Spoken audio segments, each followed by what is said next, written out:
ओम नमो भगवते वासुदेवाय। नमस्कार, स्वागत है आपका। आज की वीडियो में हम बृहस्पतिवार व्रत की कथा का स्मरण करेंगे। चैनल पे यदि आप नए आए हैं तो चैनल को सब्सक्राइब करें, वीडियो को लाइक और शेयर अवश्य करें। एक समय की बात है, एक नगर में एक बड़ा ही प्रतापी राजा था। वह नित्य मंदिर में भगवत दर्शन करने जाता, ब्राह्मण और गुरु की सेवा किया करता था। उसके द्वार से कोई भी याचक कभी निराश होकर नहीं लौटता था। परंतु उसकी स्त्री बहुत ही अधर्मी थी और हमेशा ही मलिनता के साथ रहती। एक बार की बात है, उसके दरवाजे पर बृहस्पति भगवान साधु के रूप में भिक्षा मांगने आए। साधु ने कहा कि हे रानी जी, भिक्षा दे दो। रानी कहने लगी कि मैं इस दान और पुण्य से तंग आ गई हूँ, आप ऐसी कृपा करें सारा धन नष्ट हो जाए। तब बृहस्पति देव कहने लगे कि हे देवी, अगर तुम्हारे पास अधिक धन है तो भूखे मनुष्य को भोजन करवाओ, ब्राह्मण को दान दो और कुंवारी कन्या का विवाह करवाओ। धन को शुभ कार्यों में खर्च करो, जिससे तुम्हारा काफी यश फैलेगा। इस पर रानी बोले, मुझे ऐसे धन की आवश्यकता ही नहीं जिसको रखने संभालने मेरा सारा समय नष्ट हो जाए। तब साधु रूपी बृहस्पति देव ने कहा कि मैं तुम्हें जैसे बताता हूँ तुम वैसा ही करना। बृहस्पतिवार को अपने घर को गोबर से लीपना, अपने केशों को धोते समय पीली मिट्टी से स्नान करना और राजा से कहना हजामत करवाएं। भोजन में मांस मदिरा खाना। 7 बृहस्पतिवार ऐसा करने से तुम्हारा धन नष्ट हो जाएगा। रानी ने साधु के कहने के अनुसार वैसा ही किया।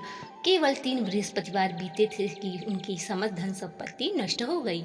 अब तो दोनों समय भोजन के लिए परिवार तरसने लगा। राजा कहने लगा, तुम यहाँ पर रहो, मैं दूसरे देश को जाता हूँ, क्योंकि यहाँ पर सारे मनुष्य मुझे जानते हैं, इसलिए मैं यहाँ कोई कार्य नहीं कर सकता। राजा चला गया। अब रानी और दासी किसी दिन भोजन मिलता, किसी दिन जल पीकर ही रह जाती। एक समय 7 दिन बिना भोजन की रानी और दासी को व्यतीत करना पड़ा। तब रानी ने कहा, पास ही के नगर में मेरी बहन रहती है, तो उसके पास जा और 5 सेर बेझर मांग कर ले आ। तब दासी रानी की बहन के घर गई। उस समय रानी की बहन बृहस्पतिवार की कथा सुन रही। दासी ने कहा कि हे रानी, मुझे आपकी बहन ने भेजा है, मुझे 5 सेर बेझर दे दो। परंतु रानी के बहन ने कोई उत्तर नहीं दिया, क्योंकि उस समय वह बृहस्पतिवार की कथा सुन रही थी। जब कोई उत्तर नहीं मिला, दासी निराश होकर लौट आई और रानी से कहने लगी, आपकी बहन तो बहुत ही घमंडी है, वह छोटे लोगों से बात भी नहीं करती। मैंने उनसे कहा तो उसने कोई भी उत्तर नहीं दिया। तब रानी कहने लगी, उसमें उसका कोई दोष नहीं है, जब बुरे दिन आता है तो कोई भी सहारा नहीं देता। इस प्रकार रानी की बहन व्रत कथा पूर्ण कर अपने बहन के घर गई और कहने लगी कि हे रानी बहन, तुम्हारी दासी हमारे घर गई थी, लेकिन जब तक कथा होती हम लोग ना ही उठते और ना ही बोलते। कहो दासी क्यों गई थी? तब रानी कहने लगी, वैसे तुमसे कोई बात छिपी नहीं है, मैंने दासी को तुम्हारे पास 5 सेर बेझर लेने के लिए भेजा था। तब रानी कहने लगी कि बृहस्पति भगवान सबकी मनोकामना पूर्ण करते हैं, देखो तुम्हारे घर में अनाज रखा होगा। यह सुन दासी घर के अंदर गई। उसे एक बड़ा घड़ा बेझर का भरा मिला। उसे बहुत ही आश्चर्य हुआ, क्योंकि उसने एक एक बर्तन देख लिया था। तब दासी कहने लगी कि वैसे तो हम रोज ही व्रत किया करते हैं, अगर इनसे व्रत की विधि पूछ ली जाए तो हम भी किया करेंगे। दासी के कहने पर रानी ने अपनी बहन से व्रत के बारे में पूछा। रानी की बहन ने कहा कि बृहस्पतिवार को सूर्योदय से पूर्व स्नान करके भगवान विष्णु का केले के वृक्ष की जड़ में गुड़ और चना लोटे में डालकर जल दे और दीपक जलावें और कथा सुने। इस प्रकार करने से तुम्हारे सारे कष्ट दूर हो जाएंगे। रानी और दासी ने बृहस्पतिवार का व्रत करना प्रारंभ कर दिया।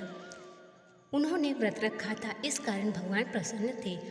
साधु के रूप में 2 थालों में सुंदर पीला भोजन लेकर आए और दासी को देकर बोले कि यह भोजन तुम्हारे और रानी के लिए ही, तुम दोनों करना।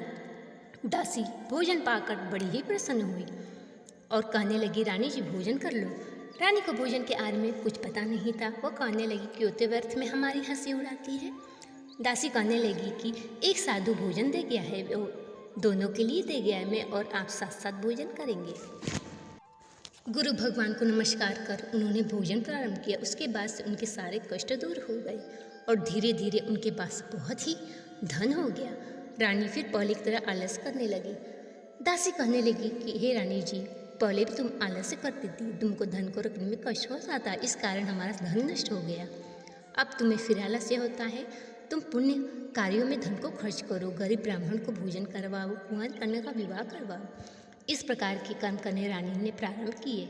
उनका काफ़ी यश फैलने लगा।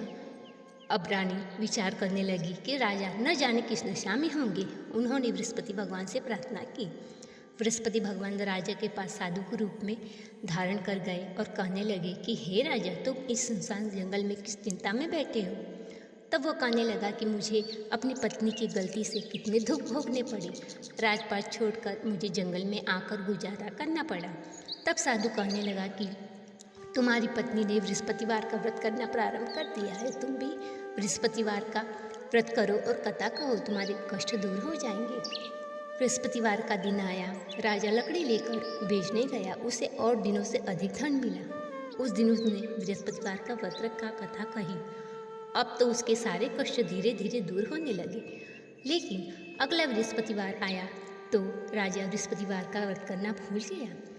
उस दिन उस राज्य के राजा ने विशाल यज्ञ का आयोजन किया था। समस्त राष्ट्र में घोषणा करवा दी कि सब लोग मेरे यहाँ भोजन करने आए और जो नहीं आएगा उसको फांसी की सजा दी जाएगी। इस प्रकार सारे लोग भोजन में सम्मिलित हुए। लेकिन राजा लकड़हारा कुछ देर से पहुंचा। राजा उसको भोजन करा रहे थे। उसी समय रानी की दृष्टि उस खूंटी पर पड़ी जिस पर उसका हार लटका हुआ था। हार लटका खूंटी पर दिखाई नहीं दिया। रानी को निश्चय हो गया, मेरा हार लकड़हारे ने चुरा लिया है। अब तो उसे जेल में डलवा दिया गया। राजा लकड़हारा सोचने लगा, न जाने कौन से पाप से मुझे ये दुख भोगना पड़ रहा है। उसी समय बृहस्पति भगवान साधु के रूप में प्रकट हो गए और कहने लगे कि तुमने बृहस्पतिवार व्रत करना भूल गया, इस कारण तुम्हारी अब ये दशा हुई। अगले गुरुवार को जेल की दीवार पर तुझे 4 पैसे पड़े मिलेंगे। उनसे तू बृहस्पतिवार का व्रत करना तो तेरे सभी कष्ट दूर हो जाएंगे। जेल की द्वार पे 4 पैसे पड़े मिले। उनसे बृहस्पति भगवान का प्रसाद मंगाकर बांटा और कथा कही। उसी रात्रि को बृहस्पति भगवान ने उस राजा को सपने में कहा कि तूने जिस आदमी को बंद किया है वह निर्दोष है, वह राजा है, उसे छोड़ दे, नहीं तो मैं तेरे राज्य को नष्ट कर दूंगा।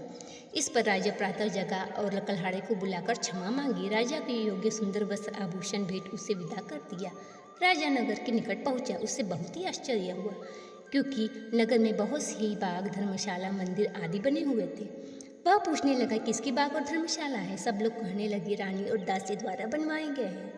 तब राजा को क्रोध आया। रानी ने सुना कि राजा आ रहे हैं तो दासी से कहने लगी कि तू जा, दरवाजे पर खड़ी हो जा, राजा हमारी ऐसी हालत देखकर कहीं लौट न जाए।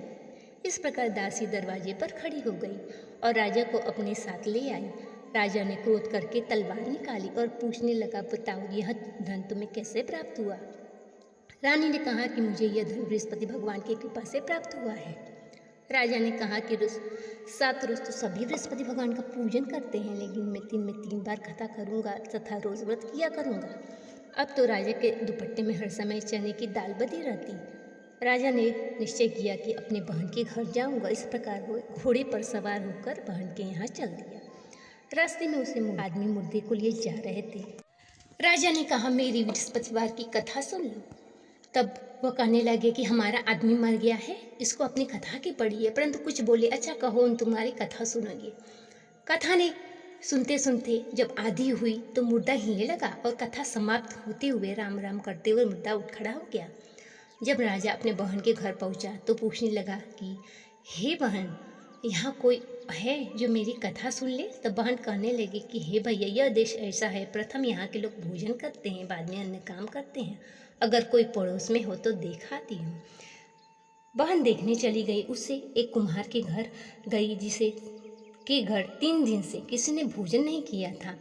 राजा की बहन ने कहा कि मेरी भवाई की कथा सुन लो। कुम्हार तैयार हो गया। राजा ने उसके घर जाकर कथा कही, जिससे सुनकर उसका लड़का अब ठीक हो गया। अब तो राजा की प्रशंसा होने लगी। राजा और रानी को 9वें महीने एक सुंदर पुत्र की प्राप्ति हुई और वे सुखपूर्वक इस लोक का सुख भोग कर स्वर्ग को प्राप्त हुए। हे बृहस्पति भगवान, जैसी राजा और रानी की आपने मनोकामना पूर्ण की, वैसे ही सबकी मनोकामना पूर्ण करें। जो भी यह कथा पढ़े उसकी हर मनोकामना पूर्ण हो। और बृहस्पति भगवान की कमेंट में जयकारा लगाएं, चैनल को सब्सक्राइब करें और बेल आइकन को ज़रूर दबाएं, जिससे कि सभी वीडियो की नोटिफिकेशन आप तक पहुंचेगी। मिलते हैं अगले वीडियो में, तब तक के लिए नमस्कार।